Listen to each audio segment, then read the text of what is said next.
Obviously, young players, when they first get into the league as rookies, a lot of them don't understand what it takes to keep their body right and to be in the best shape possible, or when it comes to nutrition, how to feed yourself. Well, Donovan came into camp ready for year number 2, in great shape, and because of that, he's been able to play larger minutes, and he's been remarkably healthy throughout the course of the season, which is huge because he is one of the most important players on the team. In addition to conditioning, he has embraced the role of intimidator, enforcer, playing with a lot of emotion on the floor. The Blazers wanted that. He's embraced that role and done a heck of a job there. But everything else is better. His hands around the basket, being able to finish, much improved. He is an elite offensive rebounder, one of the best in the NBA, and just an overall terrific rebounder. His rim protection and interior defense around the basket has been great, and he's going to be on the short list for guys who are going to be up for Defensive Player of the Year. Now, he won't win that award. It's probably going to be Wembanyama, if I had to guess, but Klingen's on the short list. And then he's developing an ability to roll and score at the basket in those screen and roll situations. Pretty much every area of his game has improved. And last night was an example of that with 28 points. He was awesome. And I'm just really proud of Donovan because he comes from good stock. He played for a terrific program in UConn. You can yell at him. You can coach him hard. And he's one of the few guys in the NBA that when he says, I just want to win, and I'll do whatever is necessary for that to happen, he actually means it. He'll do anything that the coaches ask him to do if it's going to help the team win, and you need players like that. And after his career-high 28, Brooke Olzendam caught up with him on the floor. DC, you were phenomenal tonight, which we will get to, but got a little scary there in the fourth quarter, but you guys were able to find a way to win. What does that show about the resiliency of this squad?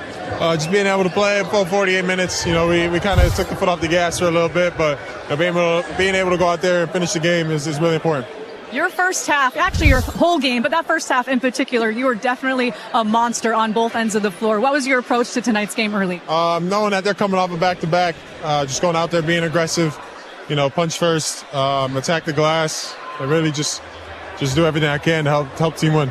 It really kind of felt like the Denny Donovan show, especially in that first half. What's that connection like? I mean, it's good. Just being able to, we work out together a lot.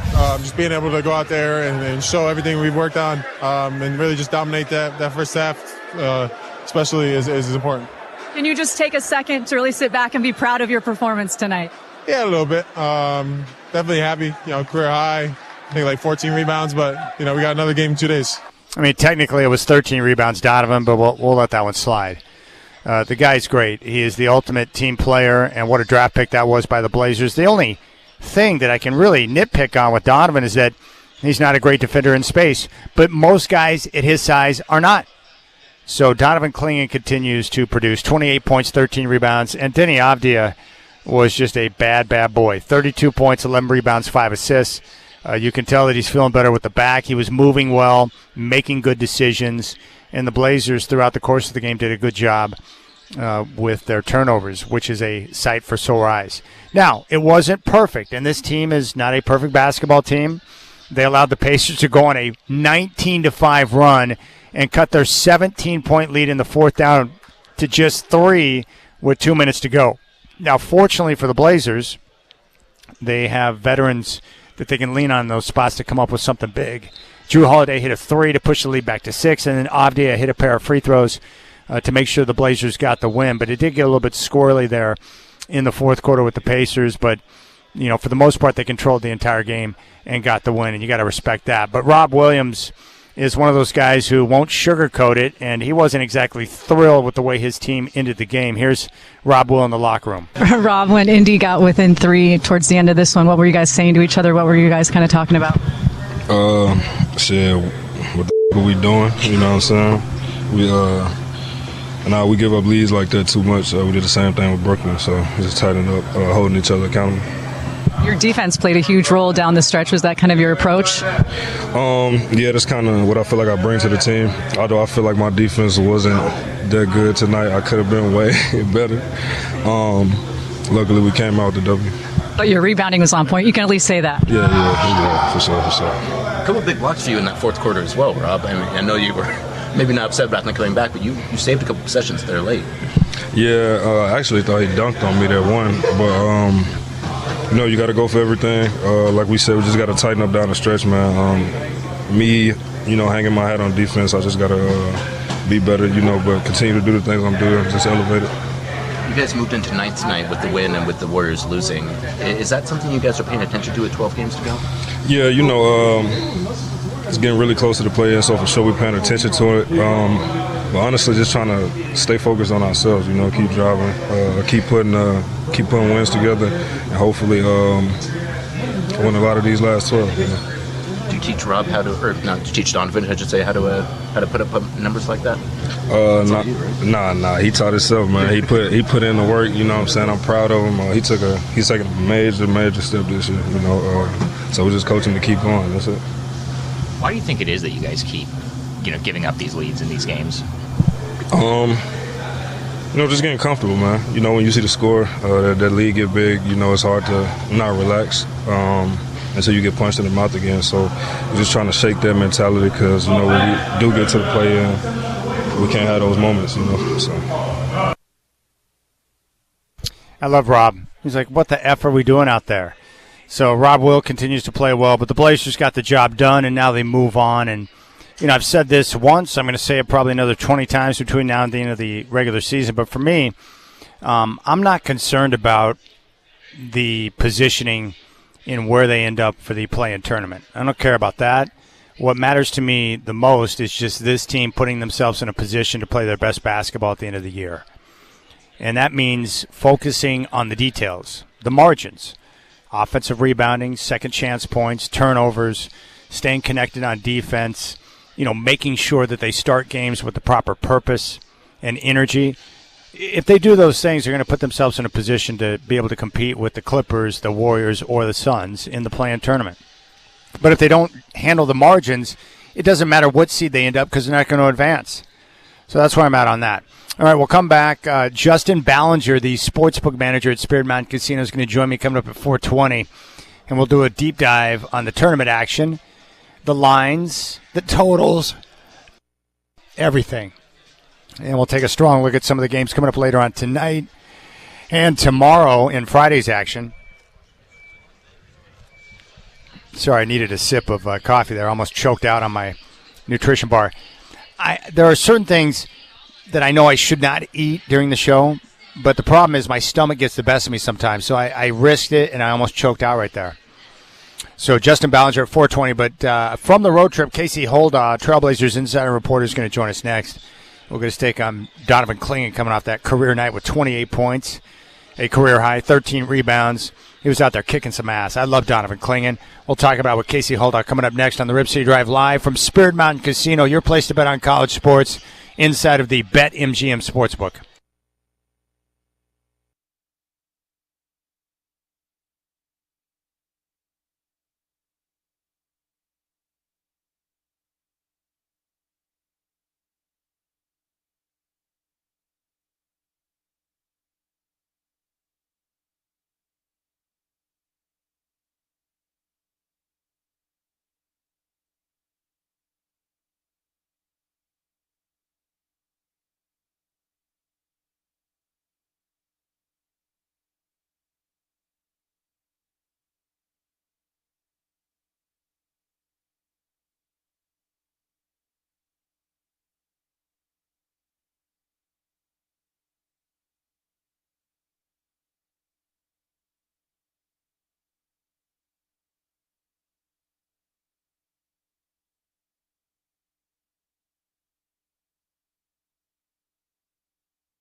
All right, what a day it is. It's a basketball celebration with day one of the tournament. And the Blazers coming off back-to-back wins, getting ready for Minnesota tomorrow. And joining me right now is my good friend and your Trailblazer insider and reporter who is on the road with the team right now. It's Casey Holdahl on the show. And Casey, man, you lucked out, dude. You struck it rich to be able to have an off day on day one of the tournament. That's awesome. Yeah, no, it has been nice. I'm not a big college basketball guy. I actually didn't even do a bracket this year.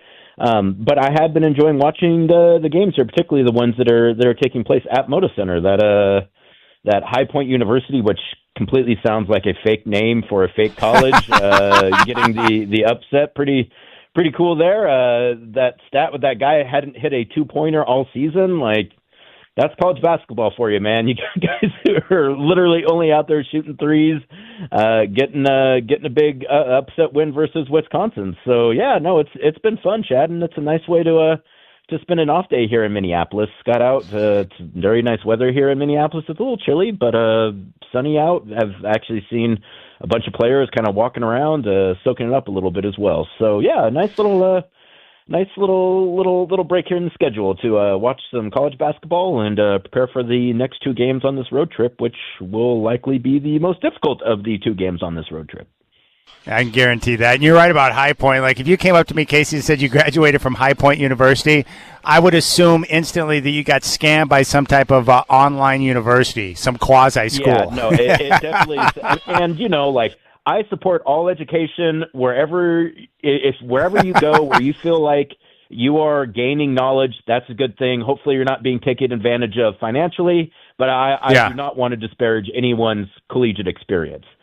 Having said that, High Point University absolutely sounds like DeVry University or something you would see on television, when you're watching People's Court, in between that. So I did just see someone too had mentioned on Twitter that one of the highlights of the campus of High Point University is supposedly they have a steakhouse on campus that they use to teach business students how they're supposed to act at business dinners, which, amazing. As someone who's been to a lot of business dinners throughout the years, I don't know that you probably need to do that in college. Like, I think you probably just feel that out being a human being.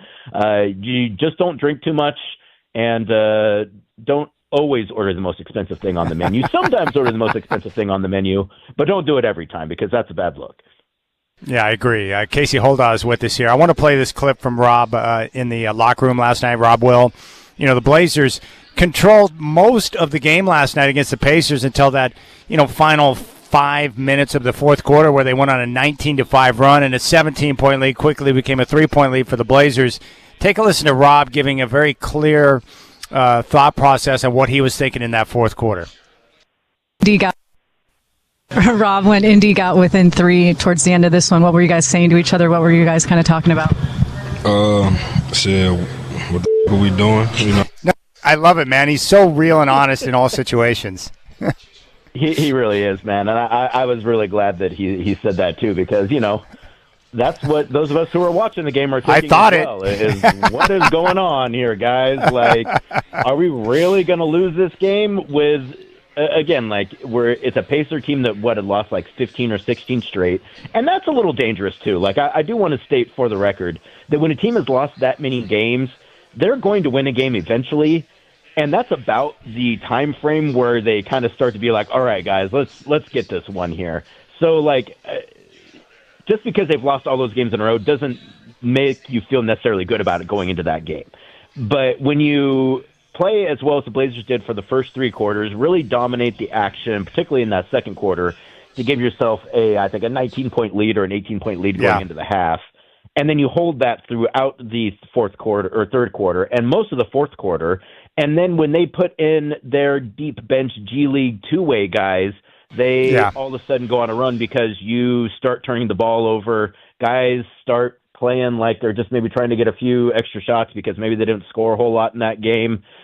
And they're starting to hit 3-pointers left and right because you're not doing what you need to do defensively.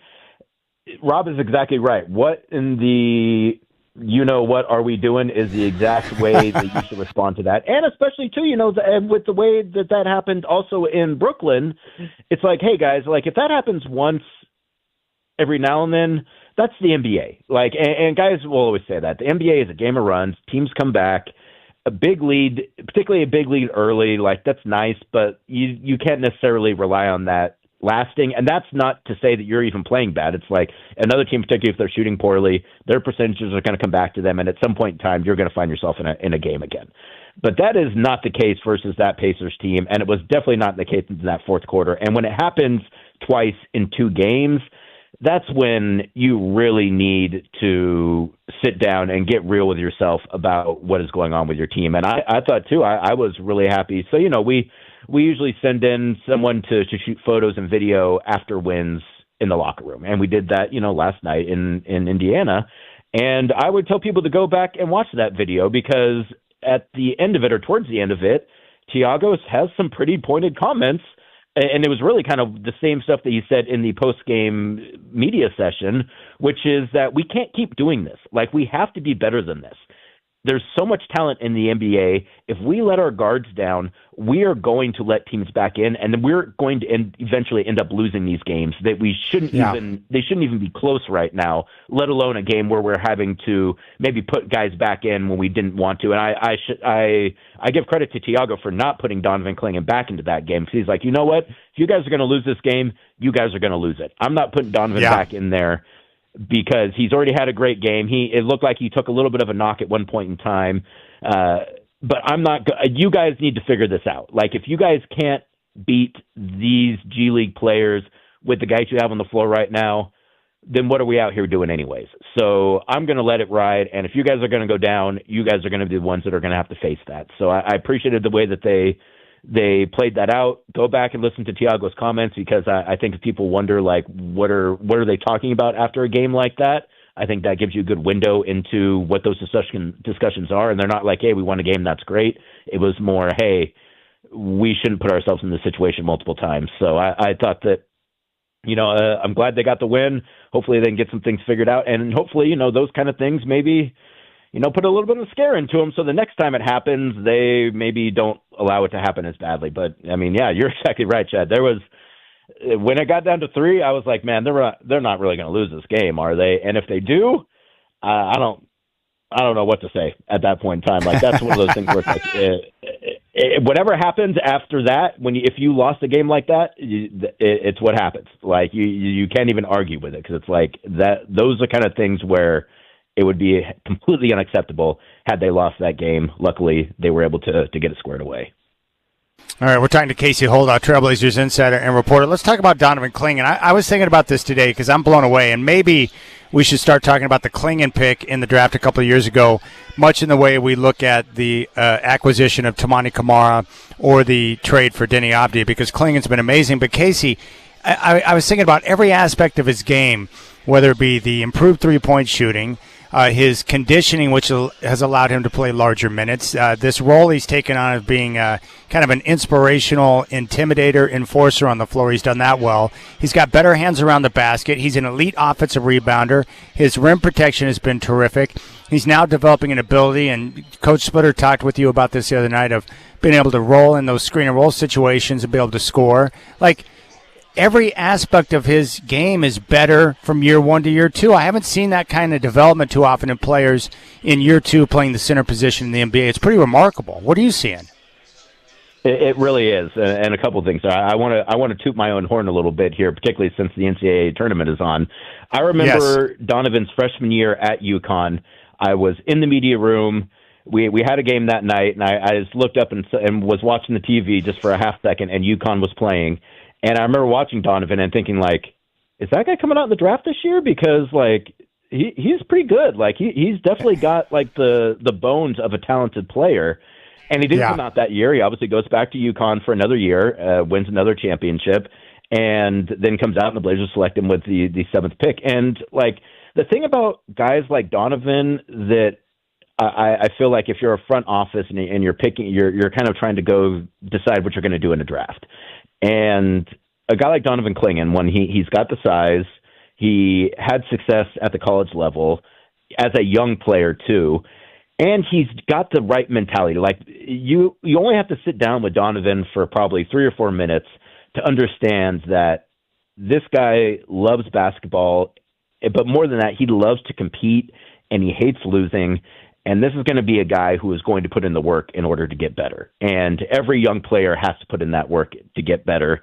And so it makes you feel really confident about selecting a guy like Donovan, I think, because you know that, like, hey, this kid's not just happy that he's gotten to the league. He's not just like, I'm a big guy, so I play basketball, and, it's been good to me. And, it's a way to really kind of carve out a path to wealth, but I don't necessarily, the game itself is whatever. And I think, you can point to all kinds of guys in the league that I think you maybe assume that's kind of what their motivation are, and sometimes I think you're probably right about that.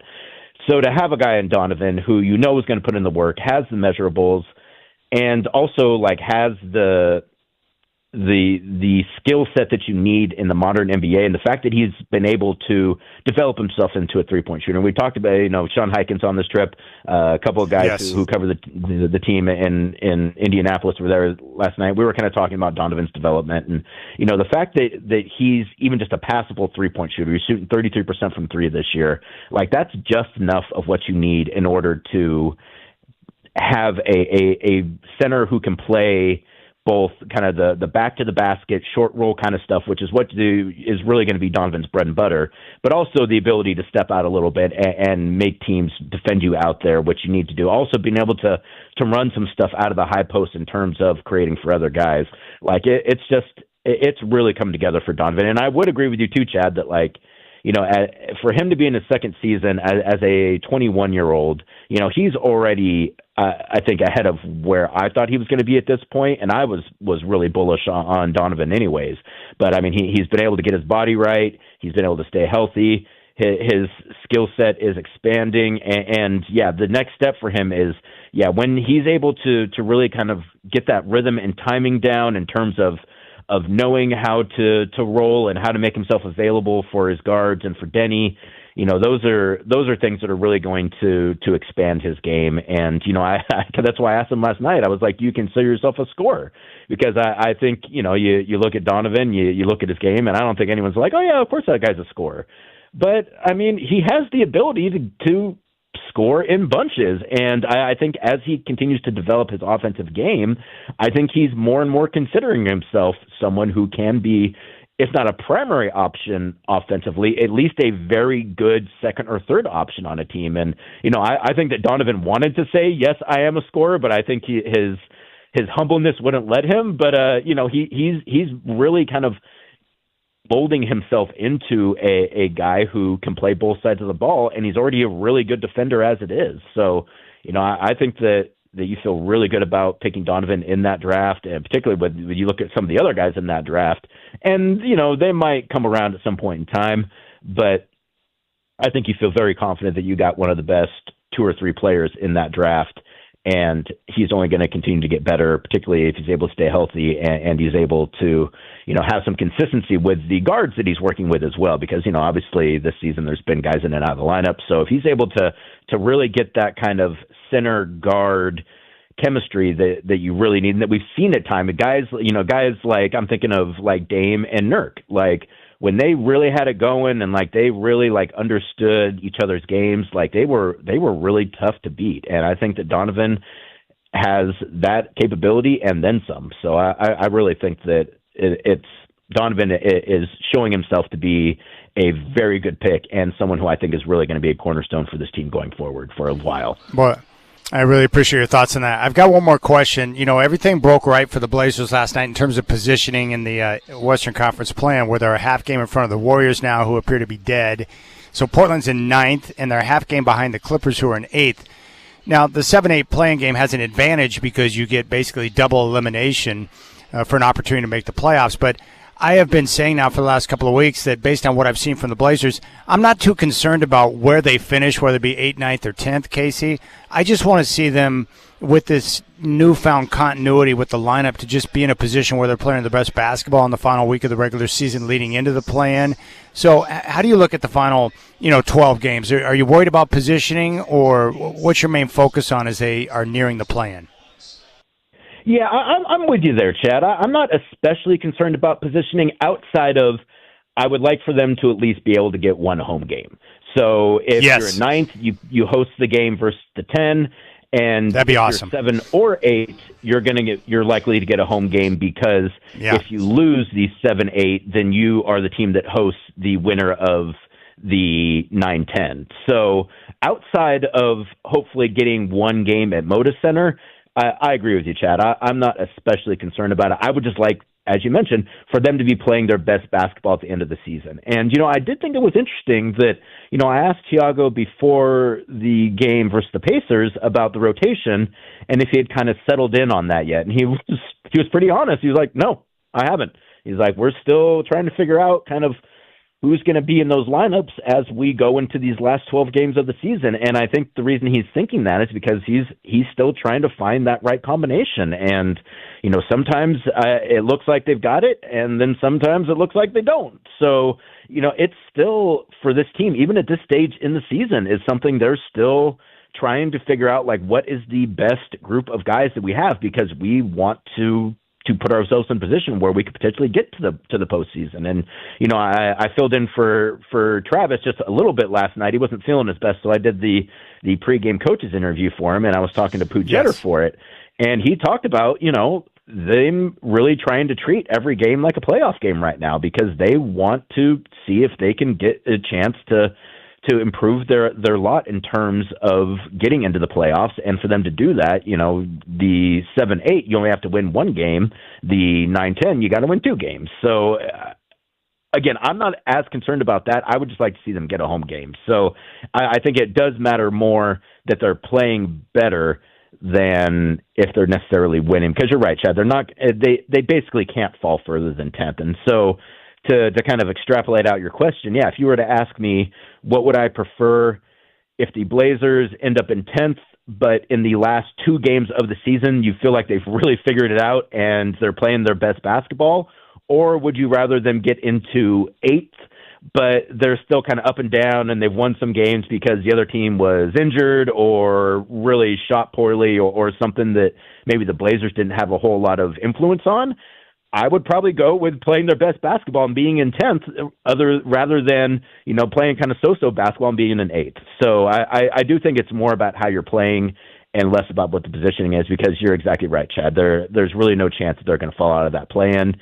You really want to give yourself a chance to only have to win one game, but again, if it's between winning one game or 2 games, you're going to have to win games, which is why, too, I understand it, but I always kind of bristle a little bit at the idea of, like, matchups in the playoffs, because my opinion is always like, hey, man, if you're going to win a championship, you're going to have to beat tough teams. And exactly. So if you're going to place that tough team in the first round or the second round, I don't really care, because you have to get beat that tough team at some point in time anyways. So for me, it's more just like, hey, let the chips fall and just be playing good basketball. And if you're playing your best basketball and you still lose, that stinks. But I'd rather be in that situation than, maybe winning a few games because of luck or because of things you're not necessarily doing, and then getting into that play and getting smoked because you weren't playing especially well anyways. The idea of it being a little bit of a mirage. So, yeah, I'd rather than just play good basketball and even lose some of those games rather than win games and play kind of so-so basketball. All right, he is the Trailblazers insider and reporter Casey Holdahl on the road trip right now, getting ready for a game tomorrow night in Minneapolis against the Timberwolves. Casey, really appreciate your time on the show, buddy. Enjoy your time today, and then you and I will talk tomorrow, but that was fun. Always a pleasure, Chad. Appreciate it, man. Take care. You got it, buddy. There's Casey Holdahl. Yeah, Donovan Clingan's a badass. That's all you need to know about that. I mean, just working his tail off. And this is a good song. So Donovan Clingan is a bad A, and this is a good song. And your telephone number is 503-248-0620. All right, we're going to go inside all of the matchups with Justin Ballenger, the sportsbook manager here at the BetMGM Sportsbook at Spirit Mountain Casino. My lip is numb again from the Oragel that I'm pumping into my pie hole with that canker sore, but it's getting better. Less sting when I eat food now. I haven't had one that size in the middle of my mouth in a long time. I used to think I was cursed when I was younger. All right, appreciate your time. Justin Ballenger going to break it all down coming up at 4:20. You got the Rip City Drive. Tomorrow, tip-off with the Wolves at 5. And game day will start at 3 here on your home of the Blazers, Rip City Radio 620.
here at Spirit Mountain Casino. BetMGM Sportsbook is packed.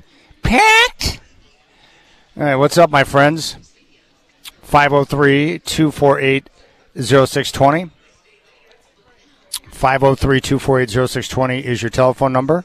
You can reach out to me if you would like. I'm hearing from basically everyone right now. Brian Bino, Fox Sports Radio, is reaching out to me. He's enjoying the tournament today. Big thanks to Casey Holdahl. I've gotten a chance to know him a little bit better over the last couple of years, working with him closer,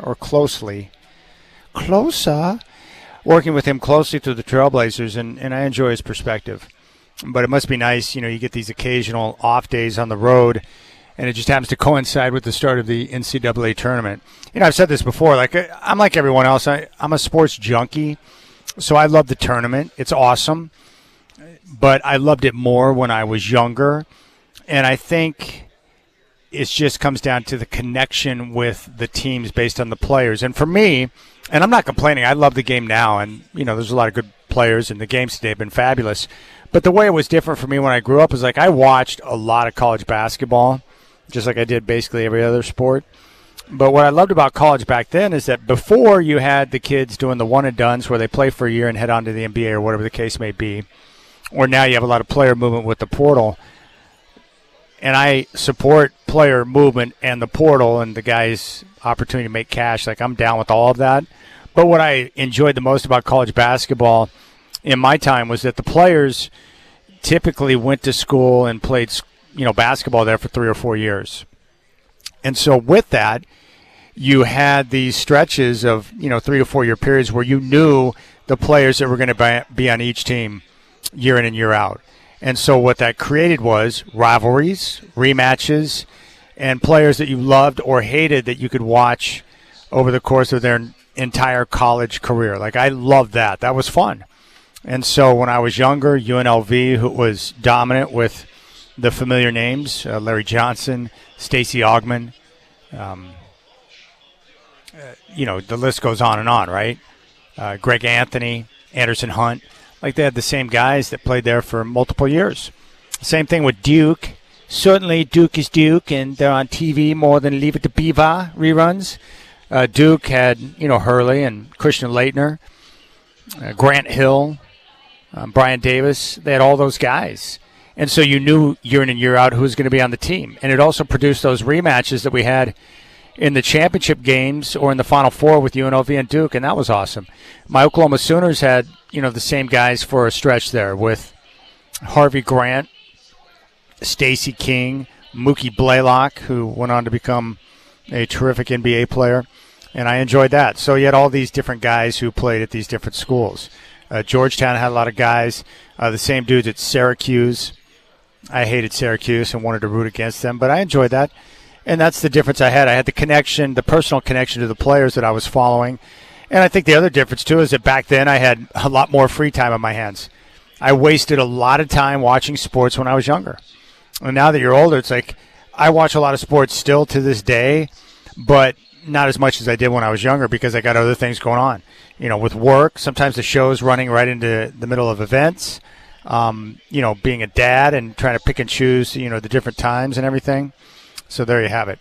One quick update. I don't know if I shared this yet or not, but, you all know the story. I've shared it about my daughter getting busted, sneaking out of the house, her friend's house up in Ridgefield a couple of weeks ago. And it's not the sneaking out part, even though it's wildly unsafe and ridiculous. Not something I would encourage my daughter to do, and obviously do not want some young boy who's 17 deciding it's okay to get up in the middle of the night and come and grab my daughter with her friend and drive them across town into Camas or wherever they went. I don't appreciate any of that. But it was the deception that drove me crazy. And I mentioned this. I use a burner app to send a message pretending to be me to her friend's dad with a fake number. Some real crazy bleep went on there. And so the deception and the lies drove me crazy. And so I dropped a hammer with the punishment on my daughter to send the message. Now, the cool thing is I came home a couple of days ago, and she had left a handwritten note on my desk, front and back, written out to me, explaining how she understands after some thought about why I'm upset. And so it's nice when your child comes to you desiring a relationship. So that was a good thing. And it doesn't mean she's not going to screw up again in the future, but that was a good moment. And I love my daughter, and she's a sweetheart. She's insane for sneaking out in the middle of the night and leaving the window wide open in her friend's house and then having some ridiculous boy drive them across town. But, it was nice to have her reach out and form that connection, desiring relationship. All right, we'll come back. I appreciate your time today, hanging out at Spirit Mountain Casino, your place to bet on college sports, inside of the packed BetMGM Sportsbook. We're about 20 minutes away from Justin Ballenger joining me, and we'll do a deep dive on the games, the numbers, the totals, the spreads, everything you could possibly imagine coming up at 4:20 here on the Rip City Drive.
All right, day one of March Madness. Let's get you up to date on some of the finals. Number 1, Duke over Siena, 71-65. Boozer with 22 points. Michigan State tops North Dakota State, 92-67. Nebraska gets their first tournament win in school history, 76-47 over Troy. Arkansas over Hawaii, 97-78 at Moda Center. High Point upsets Wisconsin 83-82. Vandy over McNeese 78-68. Louisville 83-79 winners over South Florida. And TCU 66-64 winner over Ohio State. One game in action right now in the South. VCU an 8-5 lead on North Carolina. Games coming up later on tonight. Howard and number 1 Michigan. Texas and BYU. Texas A&M and St. Mary's, Pennsylvania, Illinois, St. Louis and Georgia, Kennesaw State and Gonzaga, Idaho and Houston. Blazers back in action tomorrow. Tip-off against the Wolves at 5. Game day with Brendan Slaughter at 3.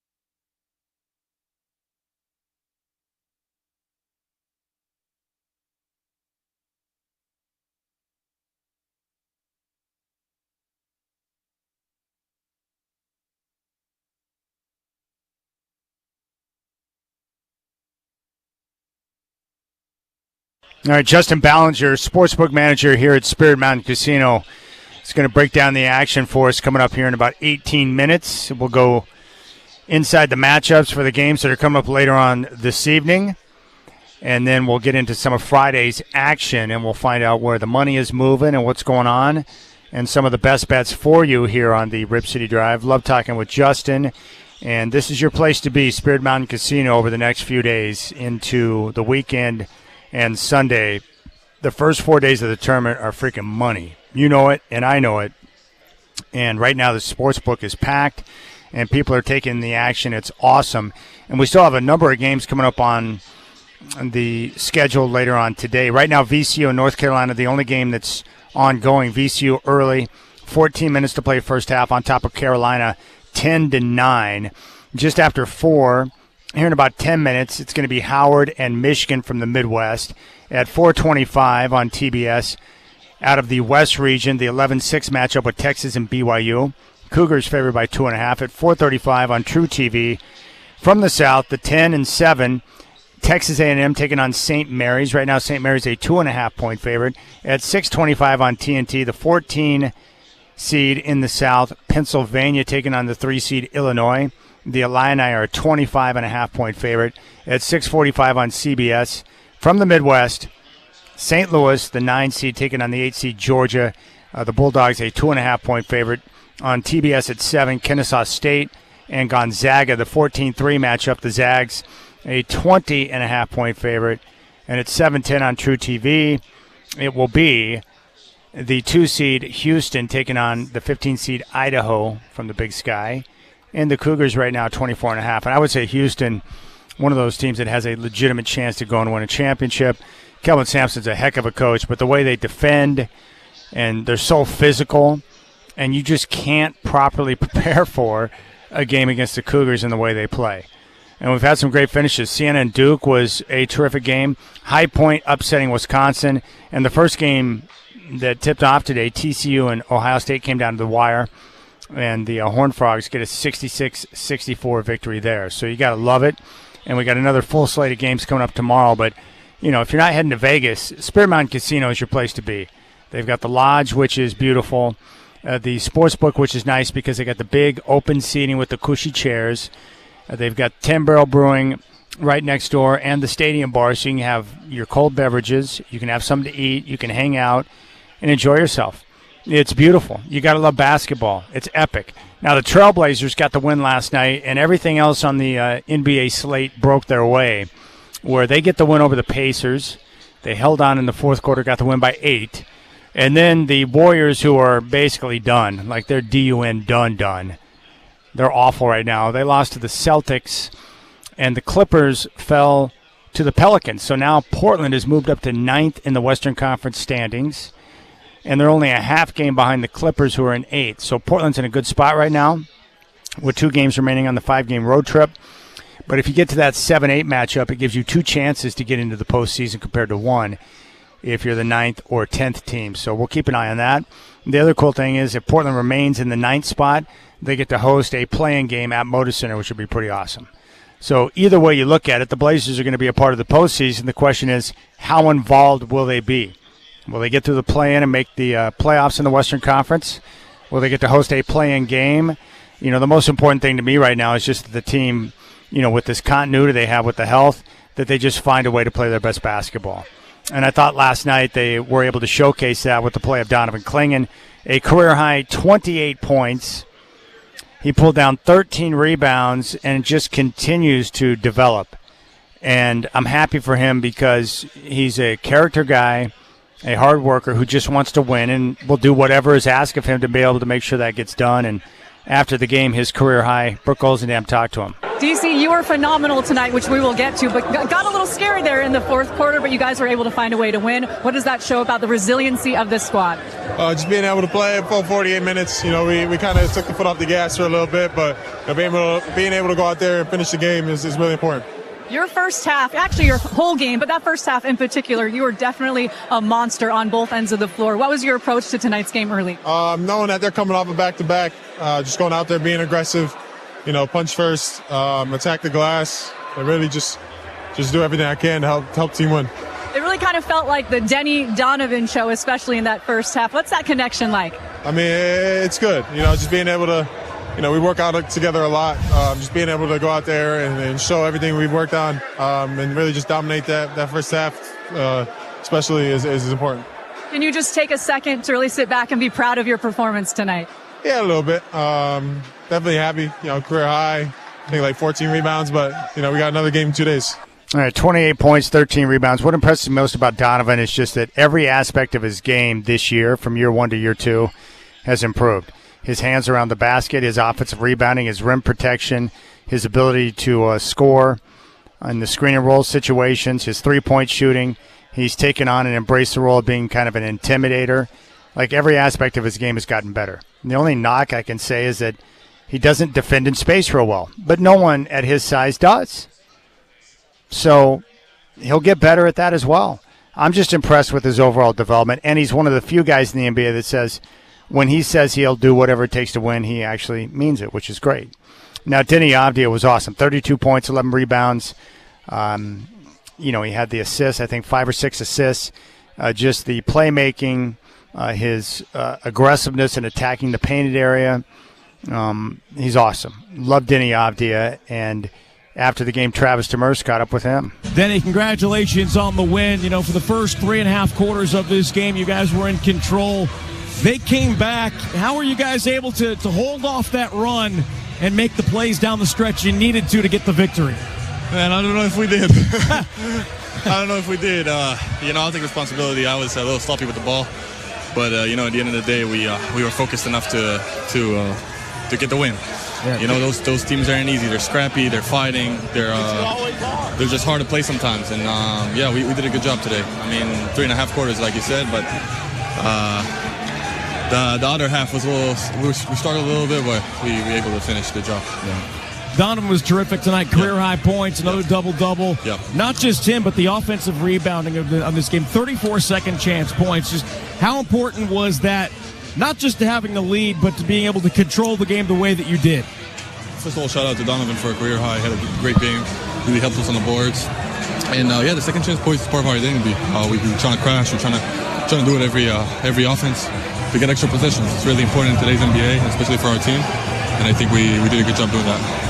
For you, your first 30-point game since January, first double-double in a while. Do you feel like you finally started to get back to hitting a stride and be closer to where you were earlier before the injuries? Not really.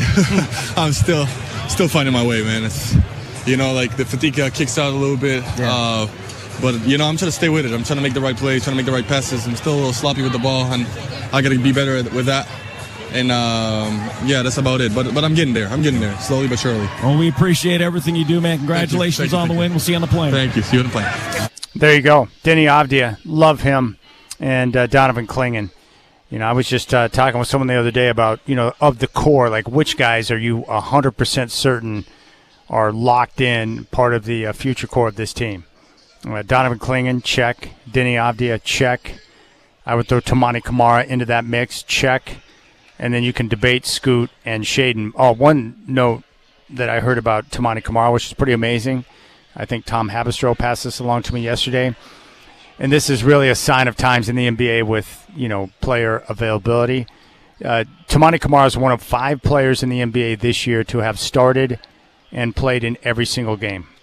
That's amazing to me. What I love about Tamani, aside from the defensive capabilities, he's like Donovan, where he'll do whatever it takes to help his team win, but durability. Availability is critical, and when you're durable and you can be available and you're on the floor and you can help your team night in and night out, I place a high premium on that type of player right now because of how many guys are in and out of the lineup all the time. Guys who are nicked up, guys who aren't quite 100%, guys who miss a lot of games. Tamani Kamara is not one of those guys.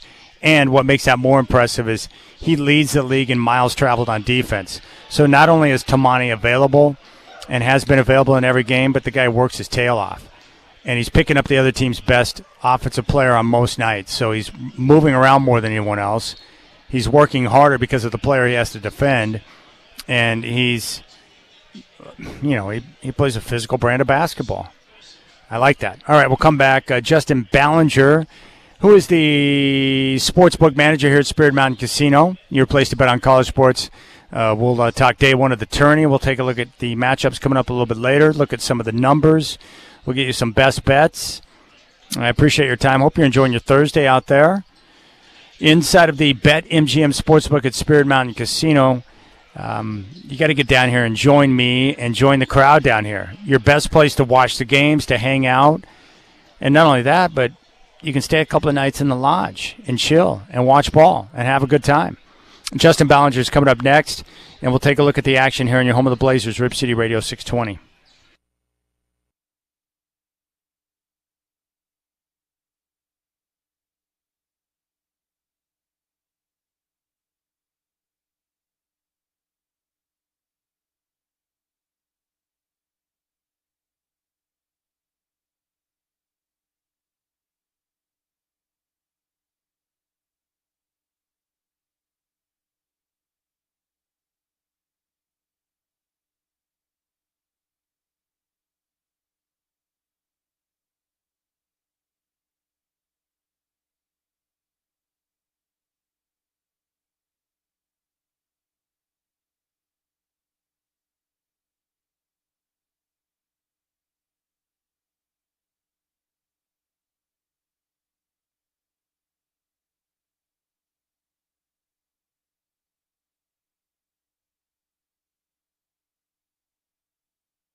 All right, your place to bet on college sports is the BetMGM Sportsbook at Spirit Mountain Casino.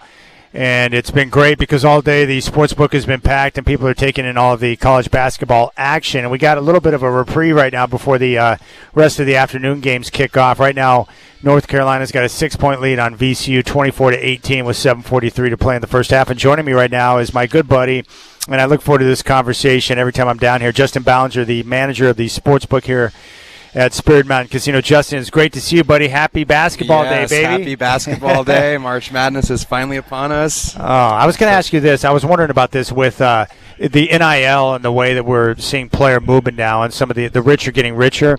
Do you think that there's a bigger divide now from like seeds 1 through 4 and 13 through 16 than maybe what we've had in years past? Absolutely. I like just look at the spreads, that you see for the games 1 through 4. I think 12.5, 13.5 was the smallest spread, and I think that's just kind of showing you, the difference in what you're able to buy, player-wise nowadays compared to what the small schools are kind of left with, unfortunately. So what I'm concerned about is that, with this divide, with the current system the way it is that could it potentially eliminate more potential upsets in the past? Today we got the 12-5 Classic with High Point taking out Wisconsin, but I'm hoping that divide doesn't eliminate the potential for those first-round upsets that we all love to see go down. Right. I mean, that's almost, the point of watching the first couple of days of the tournament. Like, you always, you expect your Arizonas and Michigans, like, they're going to be playing, 3-4 more games, but it's so fun to see High Point. I have a buddy who went to Wisconsin, and he's even texting me. It's like, what is High Point? I don't even know what that is. And someone was joking with me earlier saying that if you said you went to High Point, they would think it's some type of like a shady online school. Yeah. Right. Someone told me that they have. In fact, this same guy said that they actually have a steakhouse on campus to where the business school, you can go to a dinner and learn how to act in a business setting. Oh, wow. That's kind of cool.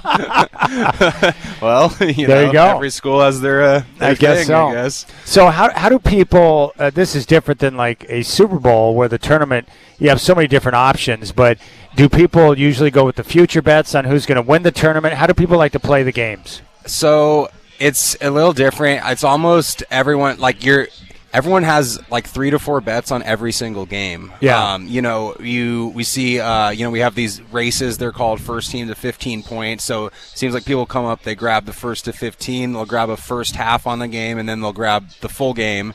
And then they come back up at halftime and grab the second half on the game as well. So normally you have multiple wagers going on one game then. Right. Whereas NFL, I feel, you kind of have your one bet pregame maybe for the whole game. Whereas this is like you're just betting on every 10-20 minute stretch that you can possibly find. So the first to 15 is just whichever team's going to hit 15 first, right? Yeah. Simply whoever crosses that threshold first.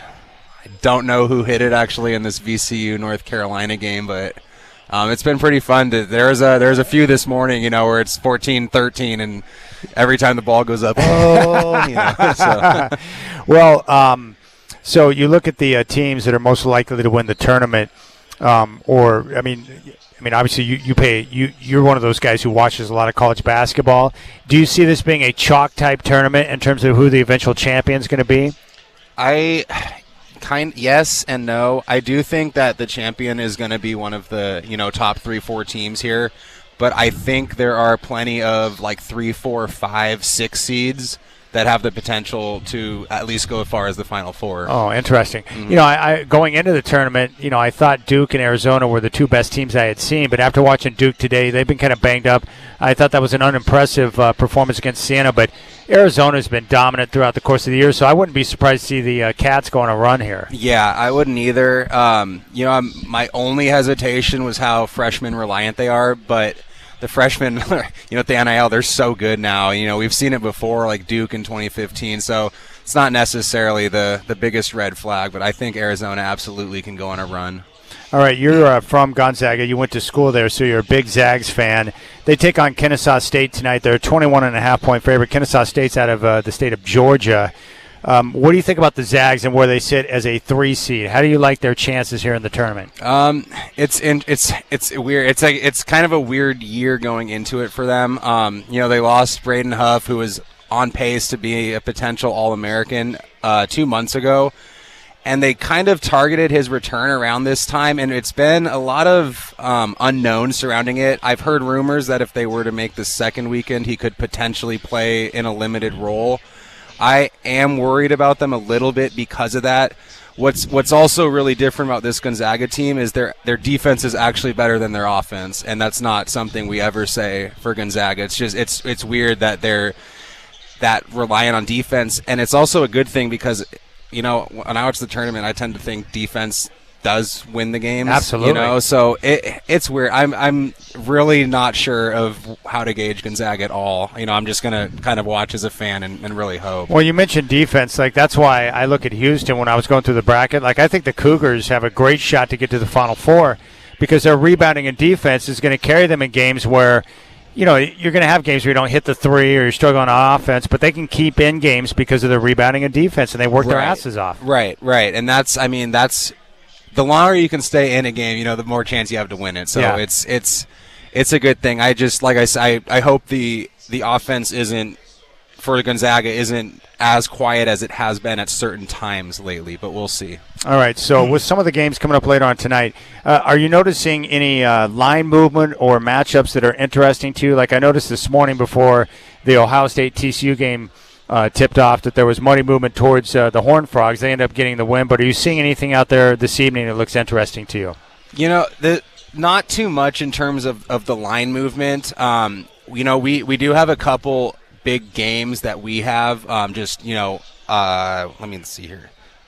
St. Mary's, for example. St. Mary's is getting 6-1 money right now against Texas A&M. I believe that game is about to tip off in just a moment here. St. Mary's at 2.5. So it's interesting to me, you know, St. Mary's not being a big school. Like what's driving, you know, that type of money going to a team like that.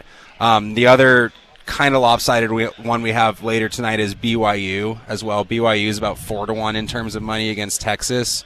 So those are really the key games that I'm kind of focusing on. You know, obviously as a fan, I'll be watching Gonzaga, but those are the two in terms of the sports book tonight. But do you have any idea why BYU and St. Mary's are pulling so much love in the first round? I don't. I heard some people say they weren't impressed with Texas in that play-in game, and I don't know if that's driving it, but to me, since BYU had the Richie Saunders injury, it's I don't know. I haven't seen them play consistent either, so it's a little weird to me. I wonder, too, with teams, I was going to get your take on this, you know, teams that were expected to do well in their conference tournament get knocked out early, and then they get that extra rest time going into their matchup in the first round of the tournament, and maybe a little bit of something to prove coming off a weak conference tournament performance, if that somehow might give them a boost. Like Nebraska didn't do well in their conference tournament. They came out today and just dropped the absolute hammer and got their first ever tournament win in the school. Yeah, they were probably, Michigan State was pretty good, but Nebraska's probably the most impressive team I've seen so far today. And yeah, they had, a week off at least, you know, so. The other part that's kind of scary about these tournament games first round, too, is, you know, in college basketball, the three-point shot is such an equalizer, right? Like Duke in the first half hit like 2 threes, and Siena was on fire, shooting it over 50%. They're down by 11 at halftime. Right. And the speed of these games, too, is, you know, the 3 threes in 30 seconds sometimes. It's a 10-point lead just evaporates. All right, so going back to Texas and BYU and St. Mary's and Texas A&M, are you saying that maybe the underdogs might be the play here? It might be a smart play to look at the underdogs in those situations? They might be, yeah.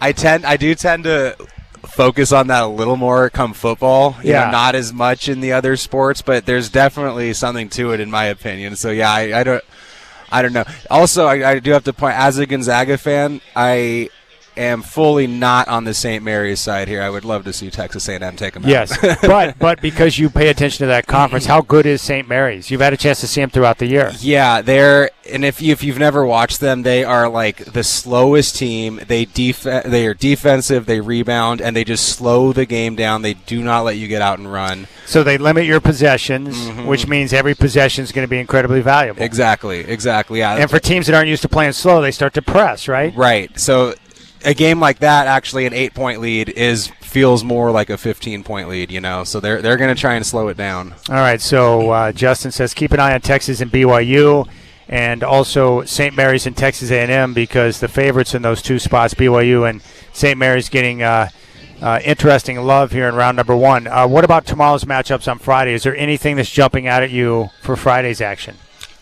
So far, the 2 games that are really jumping out to us is UCLA -5.5 against Central Florida. Central Florida, yeah. About 5-1 UCLA money right now. Interesting. And I mean, they had that pretty impressive run in the conference tournament there, and we are West Coast, so I guess I kind of understand that. But Central Florida had a sneaky good year. They did. I think I probably bet against them a couple of times. I don't think I cashed out at all doing that. So,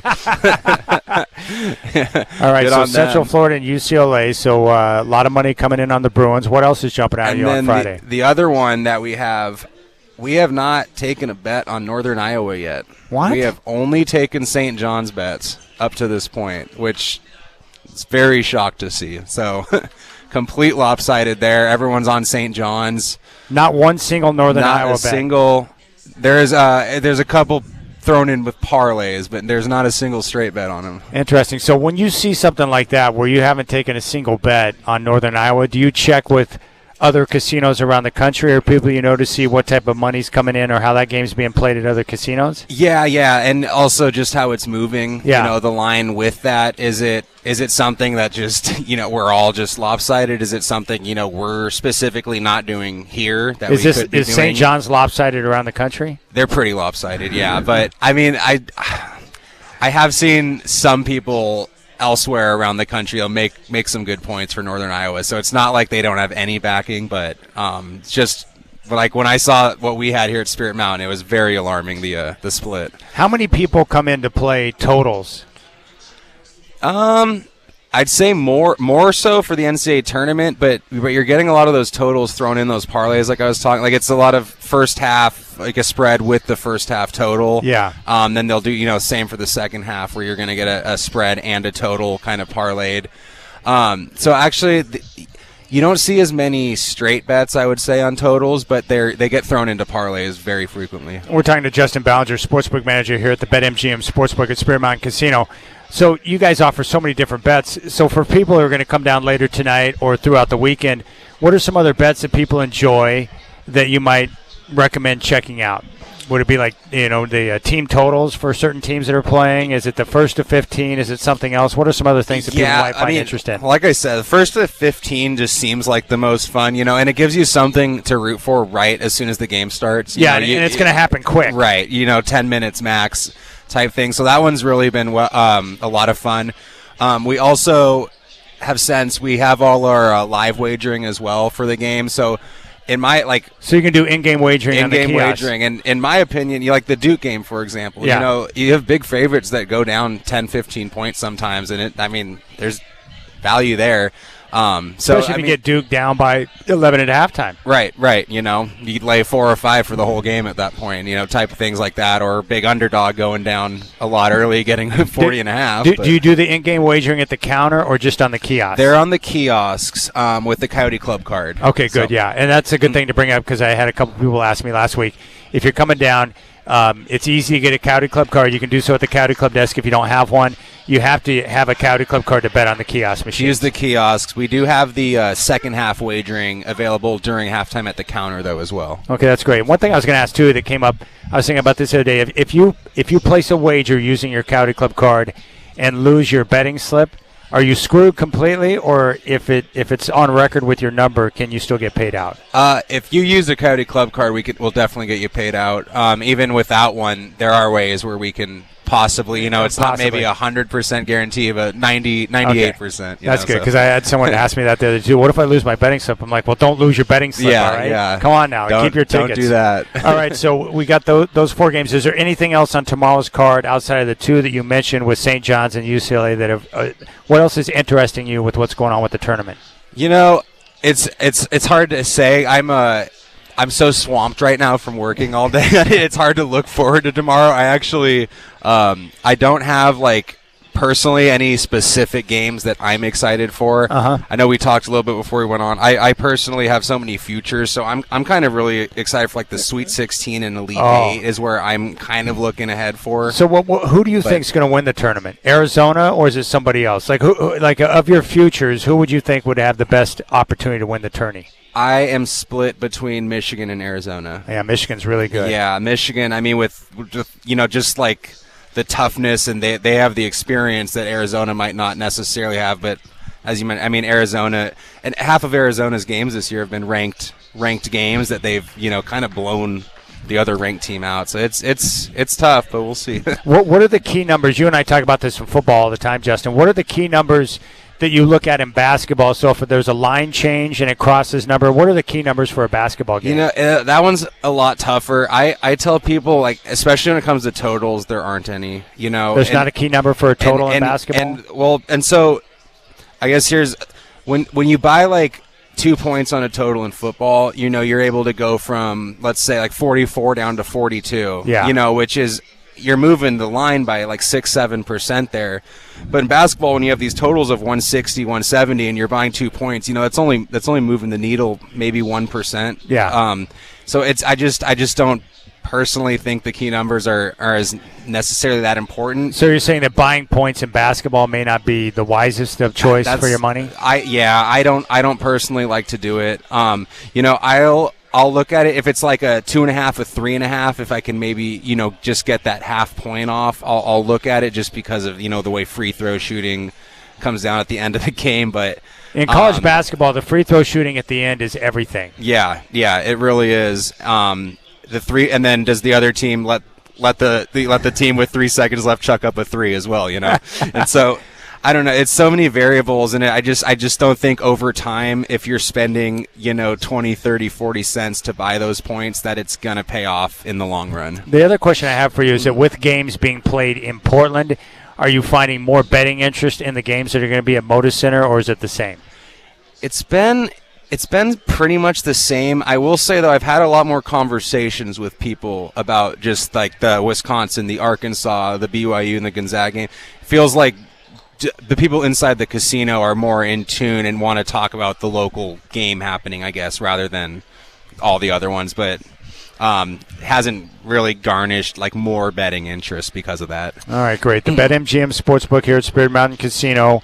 What are your hours over the next few days for the first? When can people come in the morning and start placing bets at the counter? So we're opening at 8 a.m. The entire weekend. Awesome. So first game's at 9:15, 9:10. So we'll be open for an hour before them. We're little kind of in flux with the closing right now, but we're staying for every game, and we're trying to cover all the half times as well. Yeah. And as mentioned, our kiosks are 24/7. We have the ability to get people cashed out of the main cage as well. So.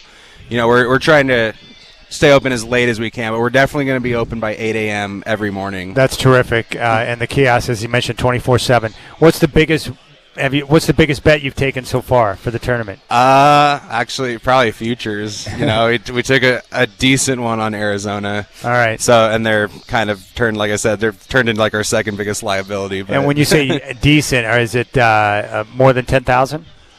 No, not that much, okay. But more than 1,000. Okay, yeah. Enough to where if they won, it would be felt. Yeah. We know the person's name. Okay, that's good. Yeah, that makes sense. Okay, so the games that you want to keep an eye on tonight: Texas and BYU. BYU, would you say it's 4-1 BYU money? 3-1 on that. Or sorry, 4-1. Yes, 4-1 on BYU, and then what's the money? You said the other one to keep an eye on is St. Mary's and Texas A&M. St. Mary's, which just started. Yeah, 6-1 money on St. Mary's. So. And then tomorrow, St. John's. What's the money on St. John's? 100%. 100%. No bets on Northern Iowa. And you said UCLA is about 5-1, so they're pretty. All right, so if you're looking for underdogs, those are your 4 games to keep an eye on. Other than that, they open at 8 a.m. They're going to be here all weekend, and I love the setup here, Justin, because look, like there's plenty of room. There's a lot of people here, but you got the cushy chairs. It's open seating, first come, first serve, so you don't have to put your name into a hat or anything like that. You've got 10 Barrel Brewing, the stadium bar, like everything you need for a perfect weekend to hang out and watch balls right here. Absolutely, yeah, and we can't wait to see you, so come on down. And I would say your staff, very friendly. You got very thank you, willing yes. and friendly individuals at the counter. So, Justin, dude, thank you. Yes, thank you, And Chad. we'll be talking again in the near future. But I know it's been here's my prayer for you, that somewhere between now and Sunday you can find some time to where you can sit and be a fan. Yes, and just watch some basketball. We'll make sure we get a couple games in there at least. So. All right. I appreciate it. Sportsbook manager Justin Ballenger. We'll keep things rolling here on the Rip City Drive live from the BetMGM Sportsbook at Spirit Mountain Casino on your home of the Blazers, Rip City Radio 620.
Great, man. We got a full house down here at the BetMGM Sportsbook here at Spirit Mountain Casino. All right, so Justin Ballenger, the sportsbook manager, let's talk about these games that he talked about. First off, he went out of his way to mention two particular games today that were interesting to him, meaning an imbalance of money on one side. St. Mary's was one of those teams. I think he said it was 4-1 St. Mary's money. Right now, Texas A&M getting points up 11-7 with 12:55 to play first half. Also, BYU getting a lot of public love as well, trailing Texas 17-16 in the first half. So it's still early. We'll see what happens. But the two games tomorrow he said to keep an eye on if you're looking for a couple of underdogs. UCLA is taking on Central Florida. That game tips off tomorrow at 4:25. UCLA laying 5.5.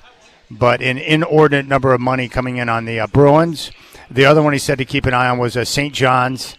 They have taken 0 bets, 100% of the money on St. John's against Northern Iowa, and St. John's laying 9.5. So those are the plays. That's why I love having Justin on, is to identify where there appears to be an imbalance. So those are the 4 games he gave: BYU, Texas, A&M, and St. Mary's, St. John's, Northern Iowa, and then also tomorrow, UCLA and Central Florida. So that's what you have to keep an eye on there.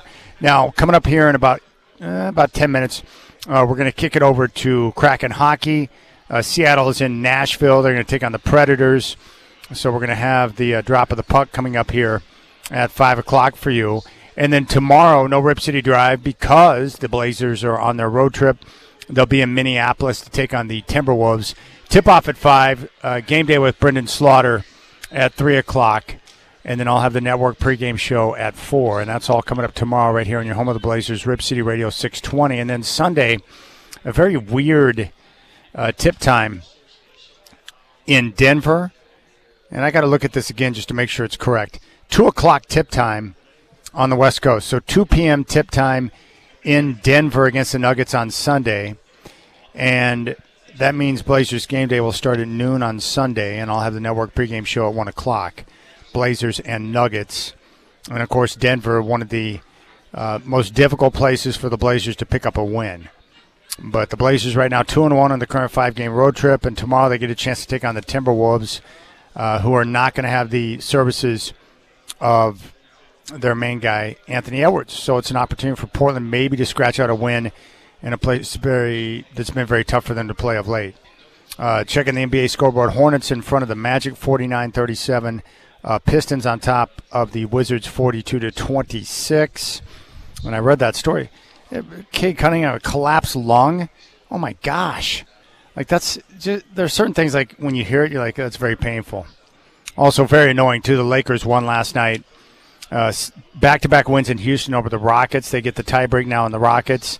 And then LeBron, of course, being LeBron last night, lying on the ground, acting like he had been sniped, and then got up and went to the free throw line. So it's just annoying. I can't handle the LeBron stuff anymore, but I will say this about the Lakers. 7 straight wins, playing really good basketball right now. And Luka Doncic is in a nice groove. I love watching him ball. Man, he's good. Really good. So that's what's going on. Other than that, just checking out some of the tournament action, man. It's been fun today. We had a couple of upsets, a 12-5 matchup upset. There's been some very good games. Siena Duke was quite compelling, and Duke had to fight, scratch, and claw. After watching Duke today, I thought going into the tournament, Arizona and Duke were, the two best teams, but Duke, especially in that first half defensively against Siena, very shaky. I don't know. They don't look like – it's just one game, but they don't look like championship quality to me. The other game that I like personally tonight, I do like I have a lot of respect for Kelvin Sampson. I like Houston, Idaho to go under the total of 137.5. I just don't think Idaho, they're going to have a hard time scoring. You think you know, but you don't know, and you never will, according to Jim Mora.